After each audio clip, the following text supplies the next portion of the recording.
Sam Rose works for the UN Relief and Works Agency, where he's the director of UNRWA affairs in Gaza, and he joins us now live from Oxford. Sam Rose, I mean, absolutely desperate scenes coming out of Gaza again today, at a time when there should be at least some good news with food getting in. What's gone wrong here?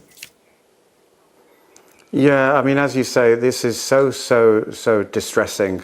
I mean, we've seen distressing and heartbreaking scenes for the past 20 months, and this tops many of those. What's gone wrong? Everything has gone wrong. It gives me no pleasure to say that, but everything we said about why this mechanism would not work and should not be put in place, we've witnessed today.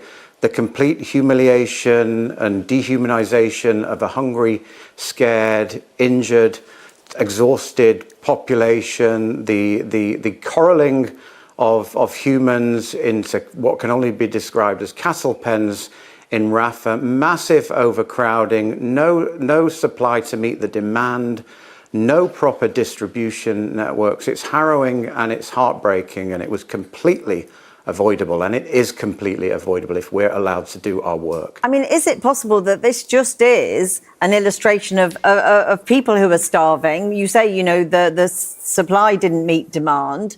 Perhaps over the next few days and weeks it will, because many people would say it doesn't matter where the aid comes from, who delivers it, as long as it gets in there.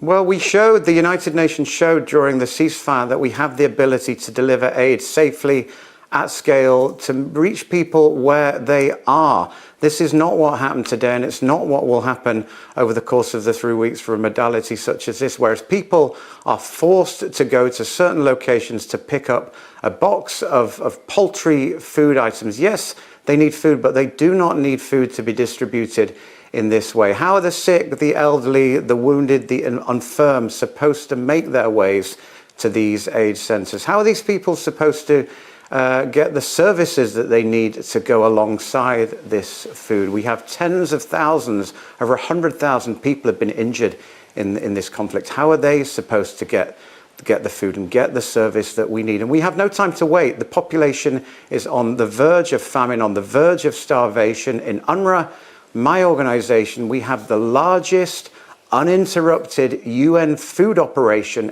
anywhere on the planet that has functioned successfully for 75 years uninterrupted. We, the World Food Programme and others, we have the supplies on the border kilometres away. And let us get them in and let us distribute to people where they are. You will be familiar with the argument from the Israeli government, which said a new system of delivering aid was needed because they, as they have consistently claimed, Hamas are stealing the aid. What's your response to that? The response is we've seen no evidence of this. Neither myself, my 12,000 staff, the entire humanitarian community in Gaza, none of us have seen any evidence of this. We have absolutely nothing to hide. We ask repeatedly for this evidence. Our programs, our distribution mechanisms have been assessed and evaluated independently over decades, and there's been no evidence for any of this. Show us the evidence and let the journalists in. If the United Nations are constantly decried, constantly criticised for what we're saying, then let international press into Gaza to see the situation for themselves. Okay. That's what I would say. Briefly, if you would, you know that the man who headed up this group has now resigned after just 2 months. He says the foundation cannot adhere to the humanitarian principles of humanity and neutrality. What happens now in terms of getting aid in? Should the foundation keep going in tandem with the work that you're doing? I mean, we've seen what happens if it keeps going. Just by calling something humanitarian does not make it humanitarian. I applaud the CEO of the Gaza so-called Humanitarian Foundation for standing down and listening to the concerns and the issues that we had raised. We don't need these two systems to work in parallel. We need the aid that is on the border, the several thousand trucks of aid that is on the border. And I'll be accused of being a liar for saying that, I'm sure, but it is there.